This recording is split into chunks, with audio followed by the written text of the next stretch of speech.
My doctoral work was during the late 1990s, between 95 and 98. And since then, I published my doctoral thesis, of course, revised form of the doctoral thesis as a book.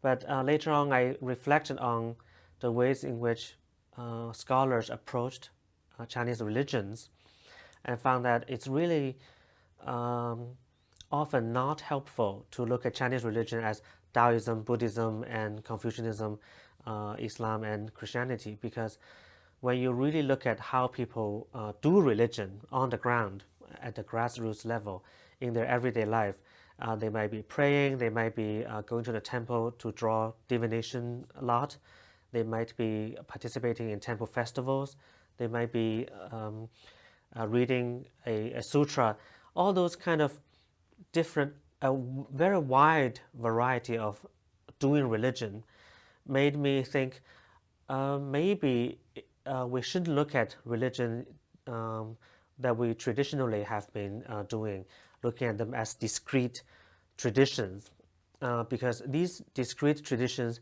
have evolved over time historically, mostly as efforts by the elite members. So they constructed their traditions as this body of literature, body of practices that's distinct from other traditions. So it's almost like um, a brand that you want to sort of make your religion special, unique compared to other religions.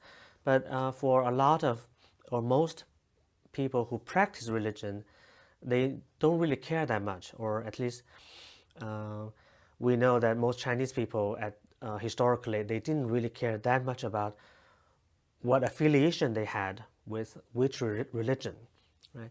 So that's why I wanted to see, can we come up with a typology to look to separate different categories of doing religion according to their form, according to their way of doing religion. So that's why I came up with five for the Chinese religious world. The first one is scriptural discursive, which means that people write or read sutras and scriptures in a very textual, highly literate form. The second one is self-cultivational, which means that it involves the person's devotion to a particular kind of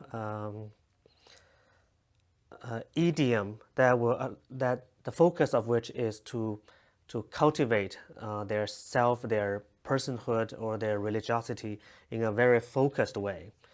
The third one is liturgical modality, which refers to these really elaborate, rich, and highly symbolic form of performing rituals, usually done by priests, Taoist priests, um, Buddhist monks, usually sometimes lasting for days and days, chanting sutras and all that, highly symbolically evocative, right?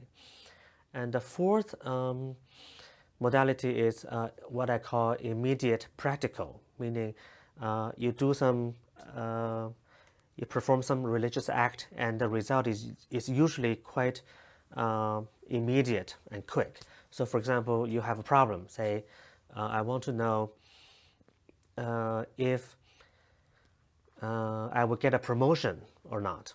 Right? You go to the temple, shake these divination stick canisters, and one of the 60 or 100 divination sticks will jump out from the canister, right? Because that's how the deity tells you his message. So you say, oh, Black Dragon King, please tell me if I will get a promotion or not this year.